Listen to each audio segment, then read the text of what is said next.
Happening right now at the Texas Capitol. This is a live look inside where the House Committee on Elections is listening to testimony about how elections are run in the state. They're talking about the implementation of election laws, election audits and timelines, and whether they need to make any tweaks to improve them.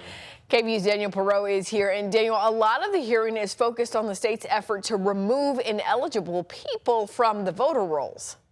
That's right. Last legislative session, Republican state lawmakers pushed to pass legislation that would have required Texans to prove their citizenship before voting in state, local, and presidential elections.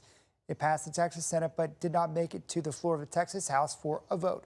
Supporters say this is a matter of election security. Critics say it's a solution in search of a problem. They point out that non-citizen voting is already illegal and rarely happens. Last fall, the Texas Secretary of State's office checked more than 18 million registered voters on the state's voter roll against a federal database that's used to verify citizenship. They flagged 2,724 potential non-citizens and then told county officials to go investigate them through things like the proof of citizenship on file with DPS. The Secretary of State's office says non-citizens being registered does not necessarily equal non-citizens actually going to the polls and casting a ballot. I think that is an important point to look at, that there are individuals that may not even realize that they're registered. In fact, I would say in most cases, when we look at any data set for individuals or potential non-citizens, what you tend to see is that they don't have voting history. So in most cases, these are errors, clerical mistakes. Folks don't realize that they're registered.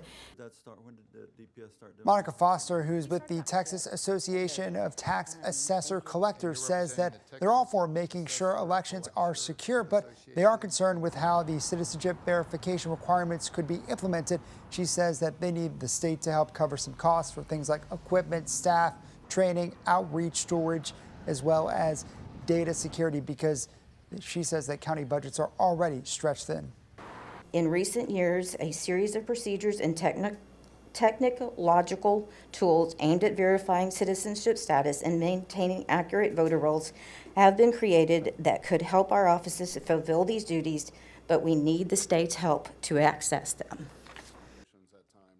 Several Democrats on the panel made the case that there are already checks in place to ensure that elections are secure. Last year, Texas voters approved a constitutional amendment to explicitly prohibit non-citizens from voting, which, again, is already illegal. The topic of non-citizen voting is likely to come up during the 2027 legislative session. All the testimony that state lawmakers heard today will help them craft bills to take up in January. Ashley, Mark.